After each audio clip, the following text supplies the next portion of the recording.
Hi friends, இன்றைக்கி நம்ம என்ன பார்க்க போகிறோம்னா ஹோட்டலில் நம்ம பார்பி என்ன பண்ணுதுன்னு பார்க்க போகிறோம். கொஞ்சோண்டு தண்ணி எடுத்து அதை கடலை மாவு கூட சேர்த்துக்கணும். நல்லா கிண்டணும். நல்லா கிண்டி தண்ணி மாதிரி ஆக்கிடணும். நல்லா கிண்டுனது தெரியுதா, அது மாதிரி பண்ணிக்கிடணும்.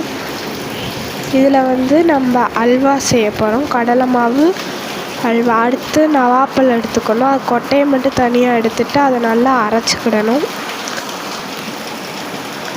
இந்த அளவு நல்லா அரைச்சிக்கணும். அரைச்சிட்டு கொஞ்சோண்டு நெய், அடுப்பை ஆன் பண்ணிக்கலாம். நல்லா சட்டி காய்ஞ்சோடனே நம்ம எடுத்து வச்ச நெய்யை சேர்த்துக்கலாம்.